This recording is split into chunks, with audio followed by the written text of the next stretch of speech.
Hi hello എല്ലാവർക്കും tarot talk 1111 എന്ന YouTube ചാനലിലേക്ക് സ്വാഗതം.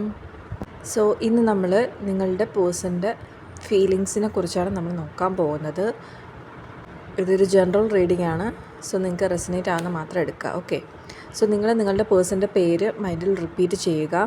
നിങ്ങളും നിങ്ങളുടെ പേഴ്സണുമായിട്ടുള്ള നല്ല നല്ല മൊമെൻറ്റ്സ് മൈൻഡിലേക്ക് കൊണ്ടുവരിക. ഓക്കെ,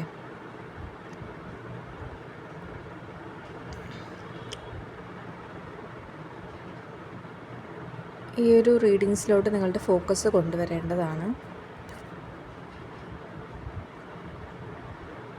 ഓക്കെ, സോ ഫസ്റ്റ് വന്നിരിക്കുന്നത് I am so attracted to you. So ഒരു വ്യക്തിക്ക് നിങ്ങളോട് അട്രാക്ഷൻ ഉണ്ട് എന്നുള്ളതാണ്. സെക്കൻഡിൽ വന്നിരിക്കുന്നത് I knew exactly what I was doing. ആ ഒരു വ്യക്തി എന്താണോ ചെയ്യുന്നത് അത് ആ ഒരു വ്യക്തിക്ക് ബോധ്യമുണ്ട് എന്നുള്ളതാണ്.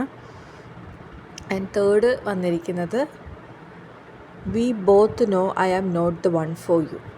അതായത് നിങ്ങൾക്ക് രണ്ടുപേർക്കും പരസ്പരം അറിയാം ലൈക്ക് ആ ഒരു വ്യക്തിയല്ല നിങ്ങൾക്ക് വേണ്ടിയിരുന്നത് എന്നുള്ളത്. അപ്പോൾ നമുക്കൊരു ബ്രേക്കപ്പ് അല്ലെങ്കിൽ എന്തോ ഒരു പ്രോബ്ലം നിങ്ങൾക്കിടയിൽ ഉണ്ട് എന്ന് മനസ്സിലാക്കാൻ പറ്റുന്നുണ്ട്. നമുക്ക് നെക്സ്റ്റ് കാർഡ് നോക്കാം.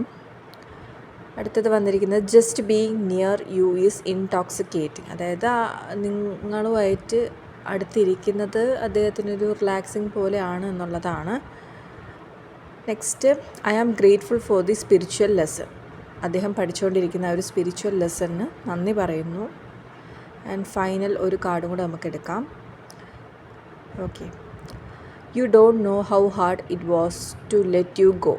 ഓക്കെ, അപ്പോൾ ആ ഒരു വ്യക്തി നിങ്ങളെ ലെറ്റ് ഗോ ചെയ്തിട്ടുണ്ടെന്നുണ്ടെങ്കിൽ അല്ലെങ്കിൽ നിങ്ങളുമായിട്ട് സെപ്പറേറ്റഡായി നിൽക്കുകയാണെന്നുണ്ടെങ്കിൽ ആ ഒരു വ്യക്തി ഒരുപാട് വേദനകൾ അത് കാരണം അനുഭവിച്ചിട്ടുണ്ട് എന്നാണ് നിങ്ങളോട് പറയാൻ ആഗ്രഹിക്കുന്നത്.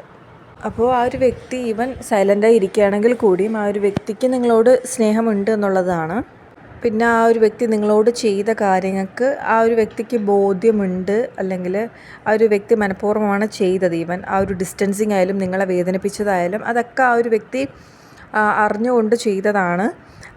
ആ വ്യക്തിക്ക് അതിൽ റിഗ്രറ്റ് ഉണ്ട് എന്നുള്ളതും മനസ്സിലാക്കാം. തേർഡ് കാർഡിൽ നിന്ന് നമുക്കത് മനസ്സിലായിരിക്കുന്നു. അതായത് നിങ്ങൾ സെപ്പറേറ്റഡ് ആയിട്ടിരിക്കുകയാണ് എന്നുള്ളത്. അപ്പോൾ ഇപ്പോഴും നിങ്ങൾ ആ ഒരു വ്യക്തിയെ നോക്കിയിരിക്കുകയാണ്, അല്ലെങ്കിൽ തിരിച്ച് വരുമെന്ന് പറഞ്ഞിരിക്കുകയാണെന്നുണ്ടെങ്കിൽ ഈ ഒരു റീഡിങ്സ് നോക്കിയിട്ട് ആ ഒരു അപ്രോച്ച് ആ ഒരു വ്യക്തി വയ്ക്കുമെന്നൊന്നും നമുക്ക് കാണാൻ സാധിക്കുന്നില്ല. ആ ഒരു വ്യക്തിയായിട്ട് നിങ്ങളെ വേദനിപ്പിച്ച് അല്ലെങ്കിൽ ഡിസ്റ്റൻസ് കീപ്പ് ചെയ്ത് അതിനൊക്കെ ഒരു പെർട്ടിക്കുലർ റീസൺസ് ഉണ്ട് എന്നുള്ളതാണ്. ഏതോ ഒരു സ്പിരിച്വൽ ലെസൺ ആ ഒരു വ്യക്തി പഠിക്കുകയും അതിന് ഗ്രേറ്റ്ഫുൾ ആയിരിക്കുകയും അതുപോലെ തന്നെ ആ ഒരു വ്യക്തിക്കും ബുദ്ധിമുട്ട് ഉണ്ടായിരുന്നു നിങ്ങളെ പിരിഞ്ഞു പോകാൻ, അല്ലെങ്കിൽ നിങ്ങളായിട്ട് ആ ഒരു ഡിസ്റ്റൻസ് കീപ്പ് ചെയ്ത് പോകാനൊക്കെ ബുദ്ധിമുട്ടുണ്ടായിരുന്നു. എന്നിരുന്നാലും ആ ഒരു വ്യക്തി അത് ചെയ്തതിന് ഒരു പർപ്പസ് ഉണ്ട് എന്നുള്ളതാണ്. സോ ഇതാണ് നമുക്ക് ഇന്നത്തെ റീഡിങ്സിൽ വന്നിരിക്കുന്നത്.